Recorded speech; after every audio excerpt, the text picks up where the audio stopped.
Bonjour, et si votre futur métier c'était d'explorer les mystères de l'esprit humain?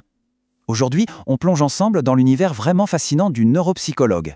C'est une exploration pensée pour tous ceux qui sont en pleine réflexion sur leur avenir professionnel. D'ailleurs, cette analyse vous est présentée par Trajectoire, qui est un centre d'orientation scolaire et professionnelle ici en Belgique. Leur but, c'est justement d'aider à y voir plus clair dans tous ces choix de carrière. Alors, un neuropsychologue, qu'est-ce que c'est au juste? Eh bien, imaginez une sorte de détective, un détective du cerveau. Sa mission, c'est de comprendre, de décoder les liens hyper complexes entre ce qui se passe dans notre cerveau, nos façons d'agir et nos émotions. Surtout quand, tout à coup, quelque chose semblait dérailler. D'accord, l'image du détective est sympa, mais concrètement, ça veut dire quoi au jour le jour? Allez, on regarde de plus près la mission au quotidien. Le travail est super varié, on ne s'ennuie pas. Ça va des entretiens pour bien comprendre le parcours du patient, à la réalisation de bilans complets avec toute une série de tests. Ensuite, il y a toute la phase d'analyse de ces résultats. Mais ça ne s'arrête pas là. Il faut aussi créer des programmes de rééducation sur mesure, écrire des rapports très précis et bien sûr, un point essentiel, soutenir les patients et leurs familles. Pour que ce soit encore plus parlant, écoutons ce que dit Thomas, un neuropsychologue de 34 ans. Il nous confie « Chaque patient est une nouvelle énigme à résoudre pour l'aider à progresser ». C'est un métier qui demande beaucoup de rigueur et d'empathie. Franchement, ça résume parfaitement ce double défi, à la fois intellectuel et très humain.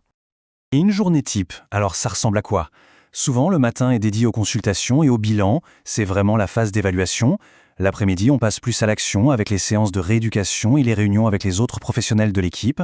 Et en fin de journée, place à la rédaction des rapports et à la veille scientifique. Un moment indispensable pour rester à la page. On voit que c'est un quotidien bien rempli. Mais alors, est-ce que c'est un métier qui peut convenir à tout le monde? Voyons un peu quel serait le profil idéal. Pour vraiment s'épanouir là-dedans, il faut un bon mélange de qualité. D'un côté, une grande rigueur scientifique, c'est la base. De l'autre, une bonne dose d'empathie et de patience. Un excellent sens de l'observation est aussi crucial, tout comme une solide capacité d'analyse et, bien sûr, une très bonne communication pour échanger efficacement. Et comme pour chaque métier, il faut peser le pour et le contre. Du côté des avantages, on a une stimulation intellectuelle permanente, un impact humain et social énorme et de bons débouchés. Côté inconvénient, il faut être prêt à faire face à des situations parfois très dures, à gérer pas mal de paperasse, et la charge émotionnelle peut être lourde. En voyant tout ça, les qualités et les avantages, les inconvénients, la question se pose, est-ce que ce profil commence à faire écho? Est-ce qu'on s'y reconnaît un peu? D'ailleurs, pour approfondir cette réflexion, une super idée, c'est de faire les quiz gratuits d'aide à l'orientation proposés par Trajectoire. Ça se trouve sur leur site trajectoire.be. Et petite astuce, Trajectoire, ça s'écrit avec un K. Bon, maintenant, disons que le métier intéresse vraiment. Comment on fait pour y arriver? On attaque le concret, le parcours d'études en Belgique.